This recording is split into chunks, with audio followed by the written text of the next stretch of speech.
E aí, voltamos, falei para você que era rapidinho. Gente, nós estamos falando de Oriente Médio, não é isso? Vamos lembrar que eu falei para vocês da história do islamismo, toda a história das religiões. Falei o que é diferente de Oriente Médio, mundo árabe e mundo muçulmano.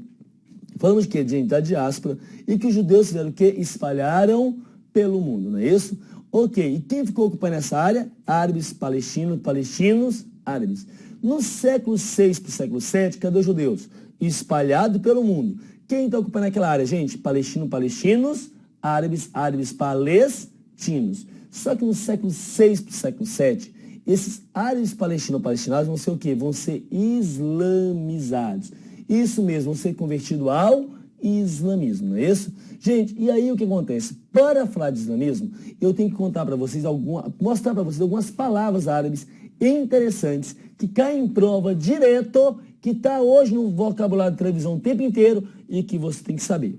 Entre essas palavras nós temos o quê, gente? A palavra Islã. Islamismo vem de Islã e significa o quê? Submissão a Deus, tá certo? Submissão a Deus. Muçulmano vem de quê, gente? Vem de muslim. E significa o quê? Aquele que submete a Deus, tá certo? Ou seja, islamismo é religião, muçulmano é o seguidor do islamismo. Nós temos outra palavra muito usada que é jihad. Jihad significa o quê, gente? Guerra santa. Guerra santa é o termo usado pelo profeta Mohammed, ou Maomé, e significa guerra sagrada, guerra santa, não é isso? Outro termo interessante é o que, gente? É mulá. Gente, mulá não tem nada a ver com jumento, não, tá? Mulá é o que, gente? É chefe religioso. Isso, na nossa concepção aqui, equivale ao padre ou pastor. O mulá, normalmente, ele é o quê? Ele é dono de uma madraça, ou seja, são escolas religiosas. Escola onde faz o quê, gente? Onde se ensina o Alcorão. Mas não é qualquer escola religiosa. São as escolas religiosas do norte do Paquistão, do sul do Afeganistão, e que ensinam o Alcorão de forma fundamentalista. Isso mesmo, nessas escolas, meninas não podem nem estudar. Aí aconteceu o que no Paquistão? Uma menina defendeu que ela podia estudar, fez um blogzinho e colocava que ela podia estudar. O que aconteceu? Os talibãs chamou ela, vem cá conversar. Você que é a tal da Malala, e ela falou, eu sou a Malala. E os talibãs, então tome uma balala. Deu na cabeça dela. A família dela tinha dinheiro, levou ela para a Inglaterra. De lá ela recupera milagrosamente. E então ela passa a fazer o quê? A defender o direito das mulheres de estudarem, no caso, beleza? Então aí é o caso da menina Malala, que foi ganhadora em 2014 do Prêmio Nobel da Paz, dividido com o indiano, ok? Então nós temos o que, gente? Nós temos as madraças. Quem estudou madraça é estudante, tá? E estudante na língua pastum se fala como talib, e no plural vai ser o que, gente? Talibã, não é isso? No plural nós temos o que, gente? Nós temos talibã, no caso aqui. Outra palavra que eu estou falando muito ultimamente é qual? É Sharia. Sharia é o que, gente? É a lei que regulamenta a conduta do fiel. Como o fiel tem que se comportar. Professor, nunca ouviu falar? Não, vamos ver se não. Já ouviu falar, por exemplo, que o UEI quer implementar a Sharia no Estado Islâmico? Já ouviu falar, por exemplo, que os rebeldes no Mali queriam implementar a Sharia? Já ouviu falar que o Boko Haram na Nigéria quer implementar a Sharia? Tá certo? É isso. Já ouviu falar que, por exemplo, Mohamed Morsi, tá certo? Mohamed Morsi, lá no Egito, queria implantar a Sharia? Ou já ouviu falar que lá no Irã, tá certo? Estavam condenando uma mulher à morte por apedrejamento devido à Sharia. Então, Sharia é a lei que regulamenta a conduta do fiel. Quando a gente fala apedrejamento de mulher, é assim, gente, é enterrar a mulher, tá certo? Dessa forma aqui, até o pescoço, tá certo? E fazer o quê? Tá? E dar-lhe pedra na cabeça até a morte. Não pode ser pedra pequena que não cause dor, nem pedra grande que mate uma vez só. Ela vai ser apedrejada durante 1 a 2 horas, das piores formas de execução que existe no caso. Beleza? Tá certo? Isso que é a Sharia. Ela aqui, ela tá o quê? Ela tá fazendo um protesto numa caixa de areia. Tá certo? Agora, essa outra aqui não. Essa mulher, tá? Ela é o quê? Uma nigeriana, tá certo? E ela foi condenada o quê, gente? À morte pela Sharia. Ela foi condenada à morte por apedrejamento. Por quê? Porque na Nigéria, mulher que tem relação sexual fora do casamento é condenada à morte por apedrejamento.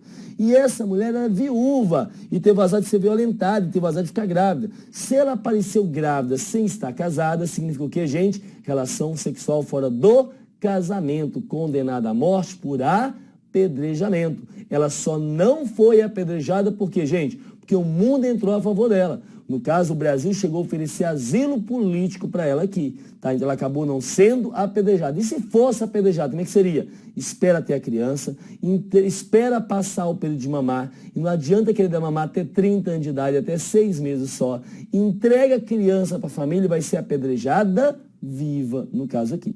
Tá certo? Gente, já parou para pensar? Mulherada, já parou para pensar se essa lei de apedrejar a mulher que tem relação sexual fora do casamento fosse aqui no Brasil? No mínimo ia faltar pedra, não é verdade? No mínimo ia ter concurso para gandula de pedra. O jogo que você vai lá e busca, no caso aqui, tá certo? Então, ainda bem que não tem aqui, não é isso, mulherada? Gente, então nós temos a Sharia. Outra palavra interessante é qual é a palavra? Chá. Tá certo? É a palavra chá. E a palavra chá não vem do árabe, vem do persa e significa rei. Então vamos falar muito aqui do Shah Pahlevi, tá certo? Ou seja, o sujeito que se intitulou rei. Aonde, gente? No Irã, na antiga Pérsia. Vou falar isso depois. Mas vamos lá, gente. Como é que surgiu o islamismo? Como é que surgiu todo o islamismo? Aí eu posso contar para vocês o seguinte, né? Na Arábia Saudita, lá na Arábia Saudita, em Meca, na Arábia Saudita, então aqui em Meca,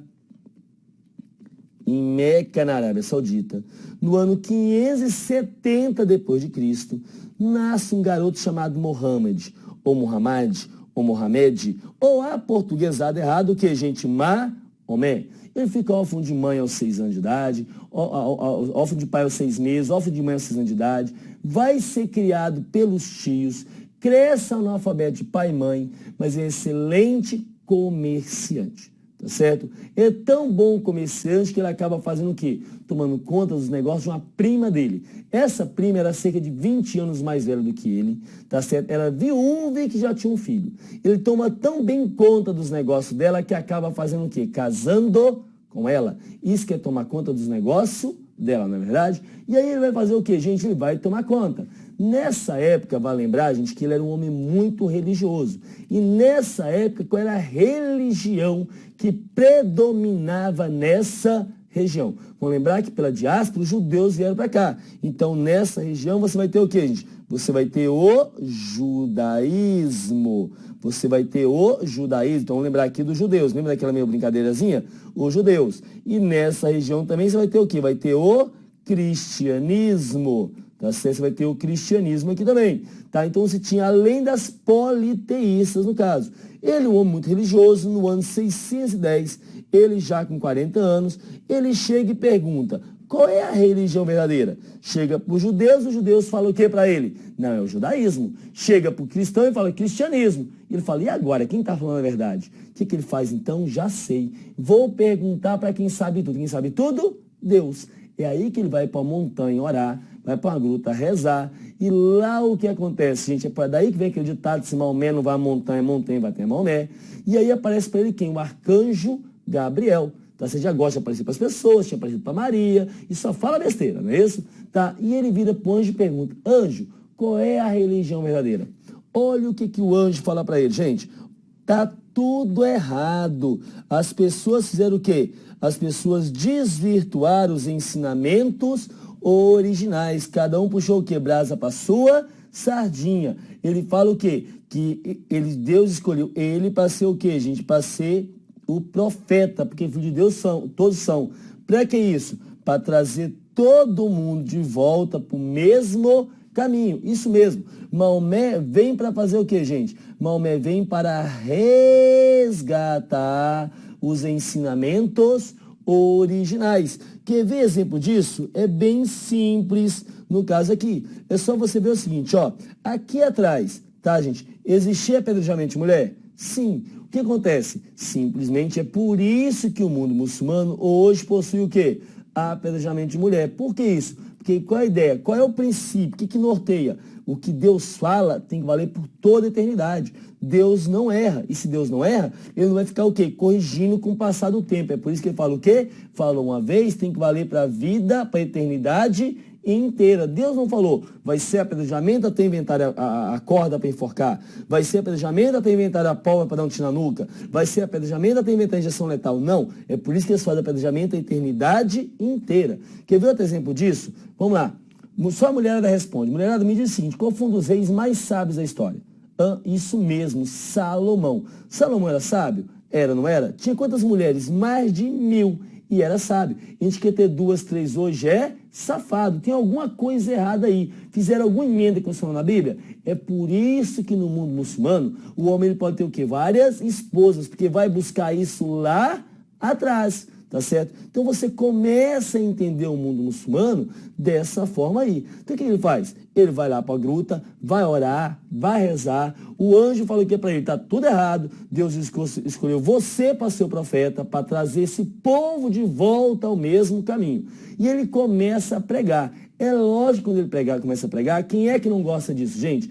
As outras religiões, ou seja, judaísmo e cristianismo. Faz o que, gente? Simplesmente vai fazer o que? Vai persegui-lo. Ele vai fugir para onde? Para Medina, a chamada cidade do profeta, no ano 622. Lá ele forma um grande número de seguidores. Até porque, gente, porque lá ele vai realmente fazer o quê? Tá? Ele vai realmente modificar o mundo.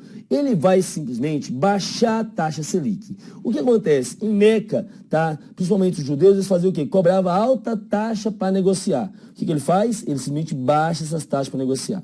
Mais ainda, ele vai criar como se fosse o BNDES da época. Ele vai criar um banco de desenvolvimento social, que vai emprestar dinheiro sem juros para a galera fazer o quê? Desenvolver o comércio, você vai movimentar. Ele vai quebrar o monopólio das feiras. Como isso? Ele vai fazer feiras sem cobrar nada, quebrando o quê, gente? É de quem? De quem cobrava. Vai criar a Bolsa Família, isso mesmo. Ele cobra uma taxazinha de juros, tá? De impostos, de quem pode mais e pega isso e manda para quem, gente? Para quem não tinha nenhuma condições, é como se estivesse purificando a alma. Ele vai fazer uma reforma jurídica, ele vai vir o quê? Vai manter a doutrina olho por olho, dente por dente, mas ele vai implementar uma coisa que até hoje vale. Se a família da vítima perdoar, ou se a vítima perdoar o seu agressor, tá certo? O que acontece? Simplesmente é como se essa família estivesse buscando o quê? Uma reconciliação. Seria recompensado por Deus. Então, antes não tinha opção. Matou, morreu. Agora não, a família vai ser o quê? Vai ter esse julgamento. E ele vai fazer o quê? A gente vai mudar o direito das mulheres. O que acontece? Ao contrário do que muitos pensam, no islamismo as mulheres têm uma série de direito a mais. A diferença é o quê? É que no islamismo eles leiam o livro sagrado da mesma forma que foi escrito, no ano 600 depois de Cristo. Não é igual na Bíblia que as pessoas mudam a interpretação com o passar do tempo. Lá na Bíblia, lá em Efésios, está escrito que as mulheres têm que ser submissas aos maridos. Ah, professor, hoje submissa é outra coisa. Mudou emenda constitucional? Ou seja, cada um interpreta hoje da forma que acha melhor. Ele não. Olha o que Maomé faz. Vai dar à mulher o direito da herança, coisa que não tinha no mundo naquela época. E mais ainda, o dote pago pela família da mulher vai ser utilizado agora o quê? O marido não pode usar, vai ficar guardado para não deixar a mulher o quê? Desamparada. É isso mesmo. Então ele faz essas 7 revoluções. Com isso ele faz o quê? A gente vai ter um grande número de seguidores. Vai voltar para quando, gente? Para Meca no ano 630 e acaba fazendo o quê? Conquistando Meca. Só tem um detalhe aqui, gente. Ele conquista Meca, vai islamizar Meca, tá certo? Mas o que acontece, gente? No ano 632 ele morre. Há várias explicações para a morte dele. Entre elas que ele morreu dormindo, entre elas que ele morreu em combate, entre elas que ele morreu a traição, não é isso? Gente, o fato é o seguinte, gente, quando ele morre, desaparece, vai para o céu, como tem a explicação religiosa também, seja o que for, quem vai ficar no lugar dele? Não tinha, porque ele tinha que ser o quê? Tinha que ser um filho, e ele não tinha filhos. Filha pode assumir? Não, é aqui que vem a divisão do islamismo. Aqui você já começa a levantar as paredes para você entender o que, gente? A história do islamismo atual. O que acontece? É aqui que vão ter a divisão do islamismo, em que? Em sunitas e xiitas. Professor, qual é a divisão? Dentro do Alcorão, tem uma coisa chamada suna. O que é a suna? Tá, é como se fosse um manual de instruções de como ler o Alcorão. Exatamente para você não interpretar da forma que você acha melhor. Então os mais velhos falam, qualquer um que saiba a suna pode ser o quê? Chefe religioso. Quem sabe a suna vai ser o quê, gente? Quem segue essa orientação vai fazer o quê? Vai dar sunismo aí. Ou seja, gente, sunitas. E hoje 85% dos muçulmanos do planeta são o quê? São sunitas. Mas aí aparece um sujeito chamado Ali Shii e fala, não, só pode ser chefe religioso quem for o quê? Parente direto de Maomé. Ah, mas quem é você? Ele não teve filho? Ele fala, explico. Eu sou filho de Khadija do primeiro casamento. Se minha mãe era prima dele, eu sou primo também. Ele me criou desde criancinha, eu sou filho de criação. Eu ainda sou genro dele. Gente, alguém mais capacitado do que ele para assumir? Gente, quem segue Ali Shii vai dar o que? Xiismo, ou xiitas. E é daqui que vem o quê? A divisão entre quem, gente? Entre muçulmanos sunitas e xiitas. E detalhe, hoje no mundo, 85% dos muçulmanos são o quê? São sunitas. E 15% são o quê? São xiitas, no caso aqui. Beleza? 85% sunitas, 15% xiitas, no caso. Beleza? Então, olha só, gente. Eu vou voltar aqui nessa nossa brincadeira aqui em cima. Tá certo? Hoje no mundo, nós temos cerca de 2,5 bilhões de cristãos. Não, 2 bilhões de cristãos. Hoje nós temos em torno de 1,6 bilhões de muçulmanos. O cristianismo se divide em protestantes e católicos.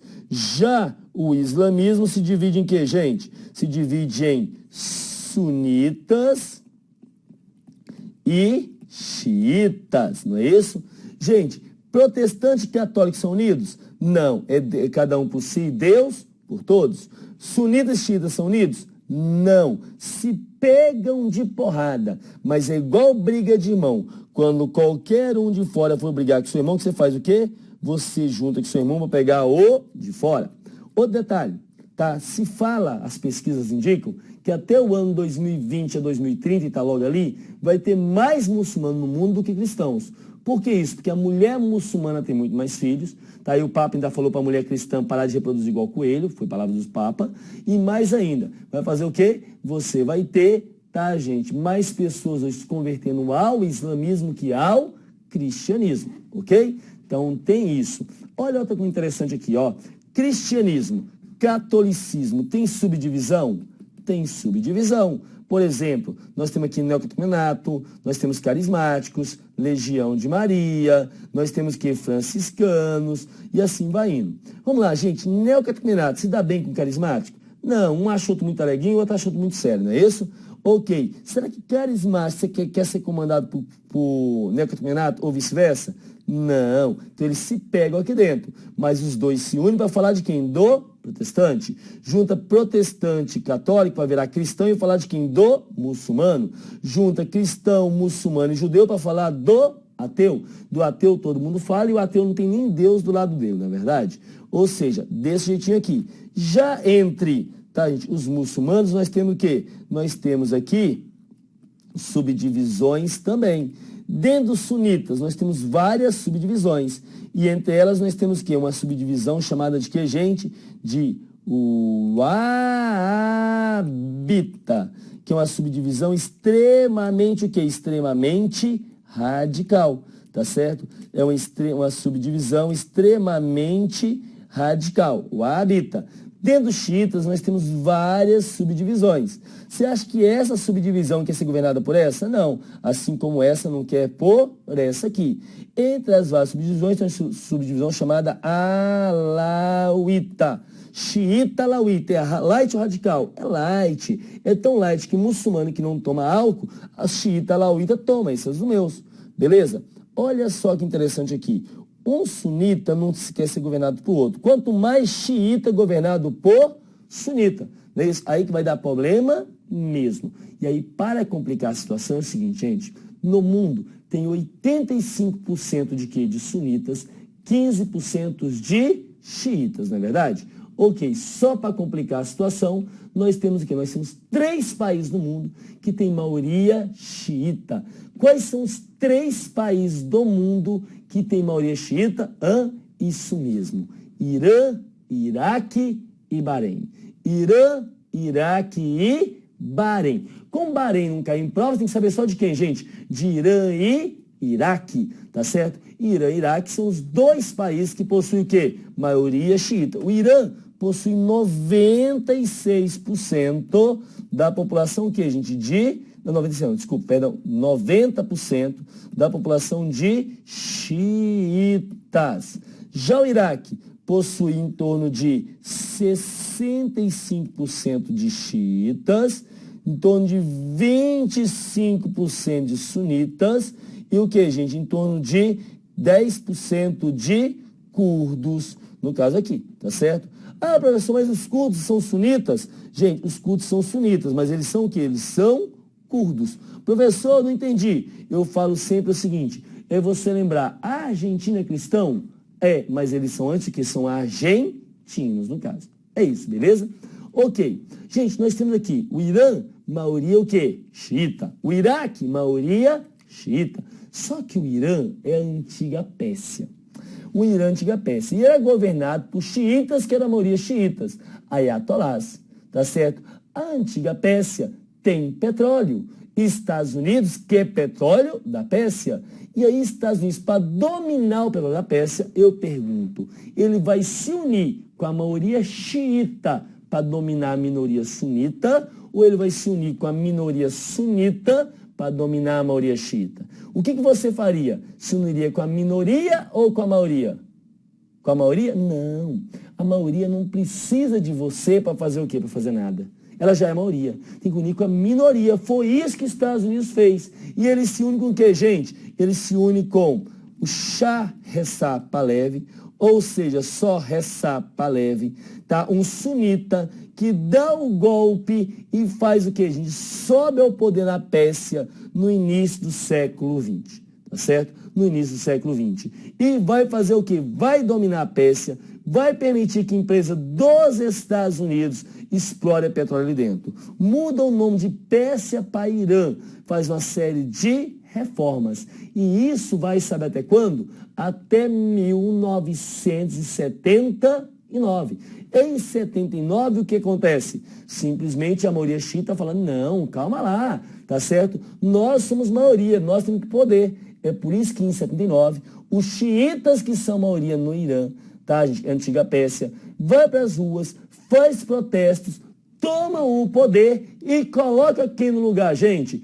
Coloca no lugar Ayatollah Khomeini. Vai colocar no lugar quem, gente? Ayatollah Khomeini. Ayatollah Khomeini assume o poder, tá? O Shah Reza Pahlavi foge do país. E Ayatollah Khomeini fala o quê? Vai fechar o Irã para o mundo. Chega para as empresas dos Estados Unidos e fala, cai fora. Ah, não, e nossas máquinas? Cai fora, já lucraram demais, jacaré. É isso. Gente, os Estados Unidos gosta disso? Não, não gosta disso. Agora tem outro problema. Qual? Quem é que está vendo tudo isso acontecer? A população, gente, do Iraque.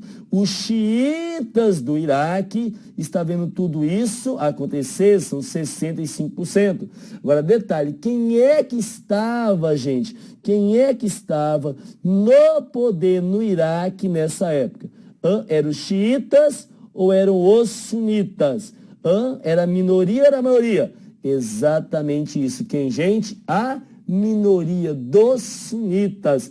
Bancado lá no poder, quem, gente? Saddam Hussein. Quem colocou ele no poder? Estados Unidos, não é isso? Para que isso? Para permitir que ele faça o quê? Para permitir que os Estados Unidos explore ali dentro o petróleo. E agora os xiitas do Iraque falam, não, se nós somos maioria, nós temos que fazer o quê? Estar no poder. Começa a protestar.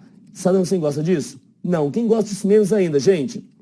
Gosta disso menos ainda, vai ser quem? Vai ser Estados Unidos. Por isso que os Estados Unidos vai fazer o quê? Vai bancar o xiita, o sunita Saddam Hussein, numa guerra contra os xiitas do Irã.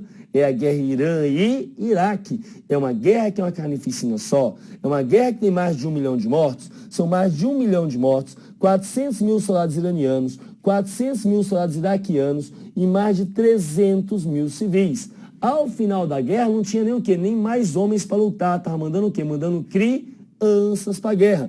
É uma carnificina só. Qual era a ideia dos Estados Unidos? A ideia dos Estados Unidos é a seguinte, ó, se eu financio o sunita Saddam Hussein e ele derruba os xiitas do Irã, quem é que volta para o Irã? Sunitas. Então, opa, vamos lá voltar a explorar o quê? Petróleo. Foi isso. Essa é a guerra Irã-Iraque. Essa guerra vai até quando, gente? 89, tá certo? Em 89, o que acontece? Os dois países estão arrasados. Saddam Hussein está devendo para Deus e o mundo. Saddam Hussein só para o Kuwait, que é do ladinho dele, está devendo o quê? Algo em torno de 10 bilhões de dólares. É aí que ele chega para o Kuwait e fala, Kuwait, não, eu não estou te devendo 10 bilhões de dólares. Você que me deve 3, e o Kuwait, mas como é que eu te devo 3? Simples, na verdade você me deve 13. Desconta os 10 que eu te devo, sobra quanto? Sobra 3. Tá, mas e o Kuwait, de onde é que vem minha dívida com você? Ele fala, simples, quando eu estava na guerra, você explorou petróleo na faixa de fronteira, que faz o quê? Que deveria ser explorado de forma conjunta. Além disso, você está vendendo petróleo abaixo do preço recomendado pelo OPEP, que está me dando esse prejuízo, tá certo? Então, o que acontece? Você que me deve. E ele fala o que mais? Kuwait, para de vender petróleo barato. O Kuwait para, gente? Não. Ele fala, Kuwait, ou você para, ou eu vou te invadir. O Kuwait para, gente? Não. É por isso que ele invade o Kuwait em agosto de 90, tá certo? Quando ele invade o Kuwait, é lógico que vai acontecer o quê? O mundo não aceita.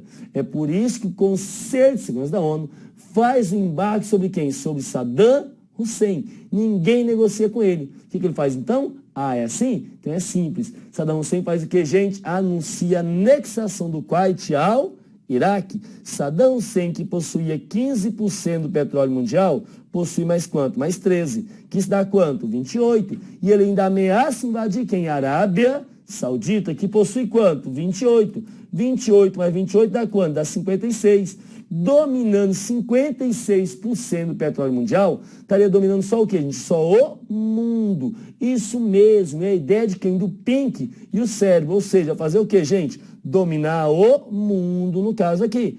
Mas quando Saddam Hussein ameaça invadir a Arábia Saudita, tem um sujeito que é saudita que oferece ajuda para os sheiks árabes. Quem, gente? Isso mesmo, Osama Bin Laden. Mas os sheiks árabes aceitam ajuda? Não. Mas aceitam ajuda de quem? Dos Estados Unidos, que usam a base da Arábia Saudita para atacar quem, gente? Saddam Hussein. Isso vai dar problema, porque Estados Unidos não é muçulmano, é um povo não muçulmano, usando um território sagrados muçulmanos para atacar outro povo o quê? Muçulmano. Isso vai revoltar Osama Bin Laden, mas deixa isso para depois. O que vai acontecer então, gente? Estados Unidos vai em 3 semanas fazer a guerra do Golfo I e expulsar Saddam Hussein do Kuwait. No caso, não é isso? Vai expulsar Saddam Hussein do Kuwait. Mas tira o Saddam Hussein do poder? Não. Por que não tira o Saddam Hussein do poder, gente? Porque se tirar Saddam Hussein do poder, quem é que vai assumir? Os xiitas. Se os xiitas assumirem, o que adiantou toda a guerra Irã-Iraque? Ah, então mantém Saddam Hussein no poder. Mas mantém sobre eles o que, gente? Vai manter sobre eles, tá, uma determinação. Quais determinações? Entre elas, tá certo? Que Saddam Hussein só pode vender petróleo trocando por remédio ou comida, não pode ter arma de destruição em massa, tem que emitir expressões da ONU e não pode ter arma de longo alcance. Saddam Hussein aceita isso? Aceita porque não tem opção, mas ele fica no poder. Quem é que não fica no poder naquela época? O Bush pai, que perde a reeleição para quem? Por terror das estagiárias, ou seja, o Bill Clinton, no caso, não é isso? Gente, até o ano 2000 vai ficar mais ou menos na maré mansa a relação Estados Unidos do que, gente? Estados Unidos e Iraque. No ano 2000, quem é que volta ao poder, gente, nos Estados Unidos? Isso mesmo, a família Bush. Agora na figura de quem? Do seu George W. Bush, filho, guerra, não é isso? E vai fazer o que, gente? Ele vai falar que Saddam Hussein estava construindo armas de destruição em massa, coisa que não estava, foi provado que não estava, mas ele fala que estava e que vai atacar Saddam Hussein. Isso tem que passar pelo Conselho da ONU. Não foi passado, tá certo? Sem perguntar, sem nada. Estados Unidos vai cometer o quê? A maior covardia da história da humanidade. É a super, hiper, mega potência bélica do planeta atacando um país que não tinha nada, tá certo? É a super, hiper, mega potência bélica do planeta atacando um país que não tinha nada, no caso aqui. Em 3 semanas domina o Iraque, tá certo? Faz o que? Capturam Saddam Hussein e assassinam Saddam Hussein. Agora Saddam Hussein está morto. A pergunta é, quem é que vai assumir agora, gente? Ou seja, quem vai assumir agora? O Iraque. Xiitas, sunitas ou curdos? Quem vai assumir? Essa historinha eu conto já para vocês. Eu vou pôr um intervalozinho rapidinho e na volta eu falo dessa historinha para vocês. É VaptVupt. E aí eu falo do Estado Islâmico. Já estamos colocando o telhado. Beleza assim? Vamos lá, rapidinho?